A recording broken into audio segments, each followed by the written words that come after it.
We all like gems. Gems is one of the best things in Duel Links. It's how we get all the cards that we want. But the easiest way to get gems is by leveling up your characters. Now, leveling up your characters by no means is easy. So today, we got ourselves a deck that will help us make that 10 times easier.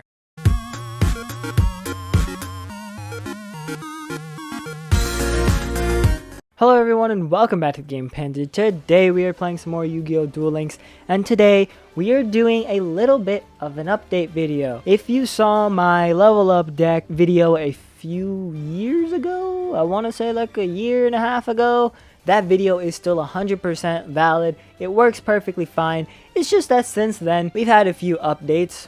One, we've had a whole UI update. We've had some ban lists that have happened and things like that, but this is now the new deck that I've been using. Enemy controller definitely got a big nerf with being down to limited 1. For when I made that video, it was like, what, limit 3, I think? So you were able to have 3 copies of it, but now it's down to limit 1.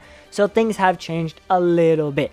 But for the most part, it's still basically the same deck. We are still running 3 copies of Hammer Shark, 3 copies of Atlantean Attack Squad, 3 Spined Gilman, and 3 Starboys. They all have great synergy with each other. Hammer Shark is able to special summon something else, and then each of these monsters either gain attack points or give attack points to the other monsters, making all of our monsters stronger in general. And it's great for auto battling because there's not a ton of skills that need to be activated. It's the one and only for Hammer Shark, and that's it. So it's super easy for the AI to deal with, and we're able to go ahead and just click the auto duel button and let it go. Now, of course, because it does take at least a turn or two to get set up, we do need some spell and trap cards. So Super Rush Headlong is a very nice card. If you want to run 3 copies of this, highly recommend it. I only have the 1, and I'm not really down to be spending gems on this deck because this deck is made to help me get gems. So I only have 1 copy of it, so I'm only running 1 copy. And then Enemy Controller is a nice little spell card that works as well. If you are running spell cards, make sure they are quick play spell cards, but if you're not going to, just run trap cards. It's perfectly fine. We only have 1 counter gate because counter gate only works if they're attacking directly.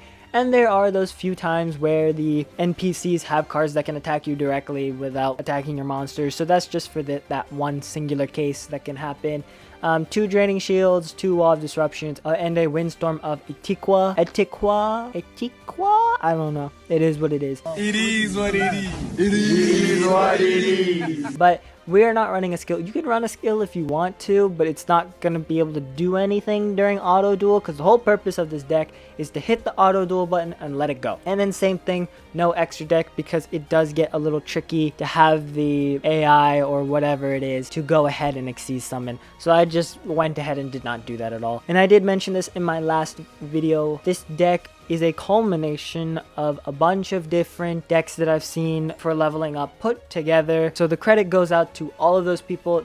I did the research a long time ago and I've just kind of kept it going. I'm not exactly sure where I got it from, but I'm pretty sure I linked it all in that first video. So if you want to go back and figure it out, go check out that last video. It's basically the same, but we are going to go over some tips real quick before I show you guys the power of this deck on how to actually level up quick. So mainly this deck is going to get you through levels 1 through 30 fairly quickly. So I'm currently at that point where I'm just trying to get tons of gems for these videos for you guys, and I'm trying to level up my characters all to level 30. So here we got Taya Gardner at level 29, and the best thing that you can do is battle the Vagabond.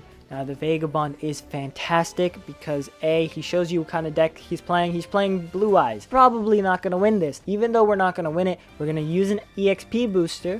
We go ahead and activate that, and we can just hit auto duel. Even if we don't win, we still get tons of XP because it's the Vagabond. The Vagabond gives extra XP if you didn't know. Now, if you don't have a Vagabond or anything like that, you go to the standard duelists. If you want to, you can use an EXP boost. That's up to you. I personally only use it for the Vagabond, but as you can see, I also have 99 of every single one, and I have to constantly just trash them whenever I get them. So if you want to use them, use them. Don't. It's up to you.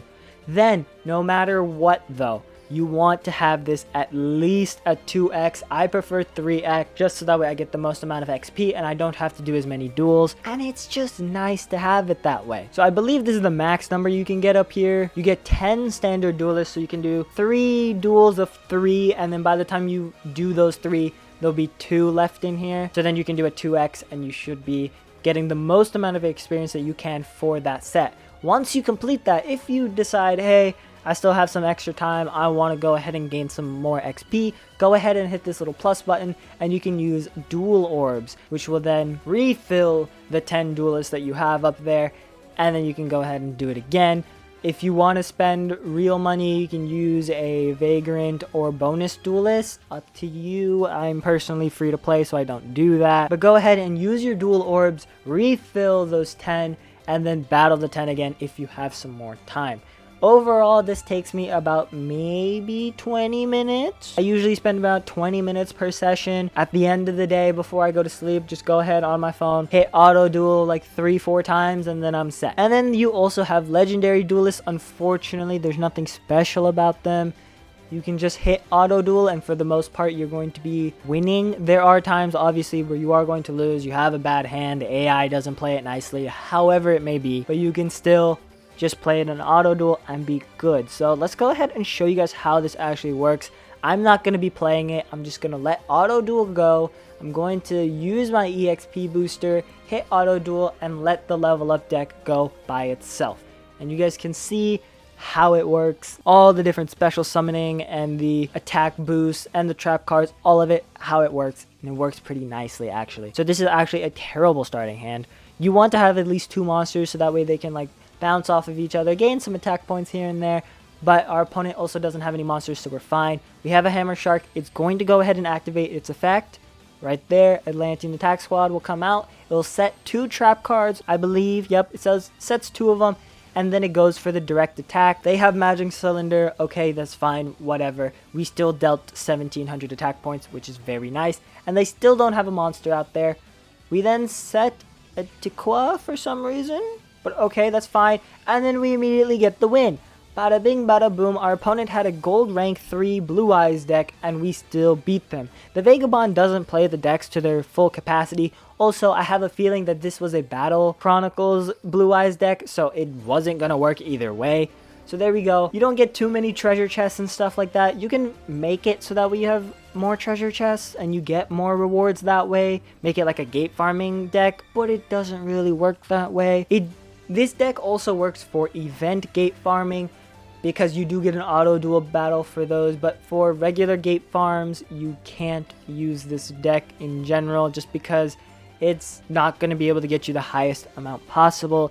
Again, if you want to see an updated video for my gate farming deck, let me know down in the comments below and I can show you guys that. But you guys can see in the Vagabond, it works perfectly fine. And then against the standard duelist, we're going to go plus 3x rewards. We're going to go for an auto duel, see what happens. So we're going first. You can see we're going to go ahead and normal summon Hammer Shark, activate its effect, summon a Starboy. We didn't do that for some reason. Oh, because we don't have a good spell or trap card that will protect Starboy if we need to. Yeah, the standard duelist deck, that really sucks because Gravity Blaster is a pain.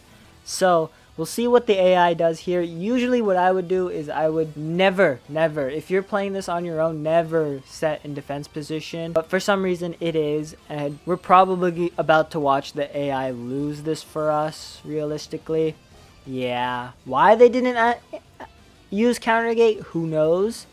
We use Super Rush Headlong, destroy the Gravity Blaster card, and then we can, you know, have a nice little time here for a little bit. But we're down to 100 life points, so the AI's kind of got to watch it. Why are you going into defense position? That is very weird, but okay. Sure. Go in defense position. I'm assuming it's baiting for the wall disruption. There we go. Okay. So now they're taking 1500 attack points instead of the 100. And then they'll take 1700 here. Unfortunately, we don't get a monster for the win. But then it doesn't go into attack position. Why? Why would you not go into attack position there to destroy your opponent? You're killing me, Smalls. Please explain. America, explain. Explain. What do you mean? Okay, we use Antiqua. Now we go into attack position for the win. Okay, sure. It had a moment where it looked like we were going to lose, but then the AI came back luckily and we're all good. But you can see, even this, I consider this as the hardest deck to play against for standard duelists at least, and it still worked pretty well. Like, I have a 70-30 win ratio against that thing, I feel like. But worked out pretty well. We're all good there. We got 2 little ball thingies here, capsules, and then we can go on about our day and continue going through everything. But that's going to be it for me, guys. Let's just show you guys how to actually get these cards. So Hammer Shark you guys get from the card trader. Most of this all comes from the card traders. I don't remember what comes in featured.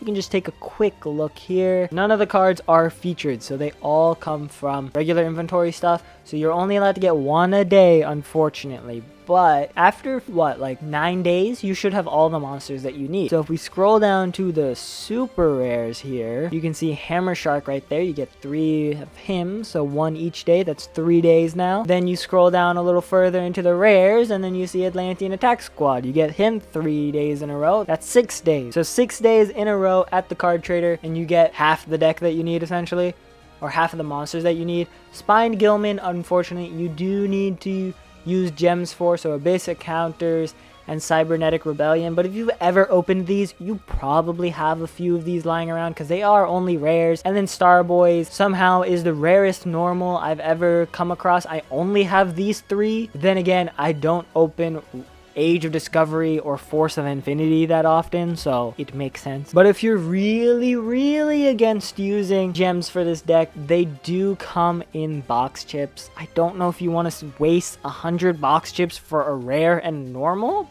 but that's up to you. Super Rush Headlong you guys get from Dawn of Destiny. This is a card I would feel more comfortable using box chips for, just because you know that you can use this in other decks. It's not only for this one, so I'd feel more comfortable using box chips for that if you don't want to use gems. Enemy Controller, it comes from everywhere. It's a Seto Kaiba, both dual monsters and DSOD drop. It's a ranked dual ticket drop, KC Cup ranked tickets, World Championship tickets, and apparently is in the Friend Invitation campaign. Please, for the love of God,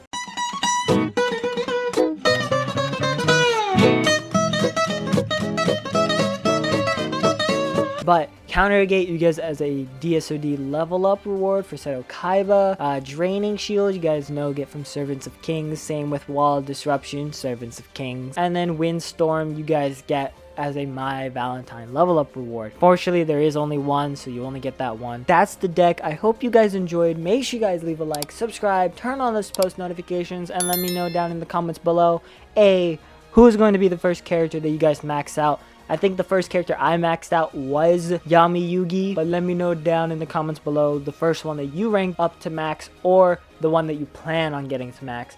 And then B, do you guys want to see an update for the gate farming deck? Because it has been a little bit. That's the main reason why I did this one, because it has been quite a few changes. So let me know down in the comments below those 2 things, and I'll see you guys next time. Peace.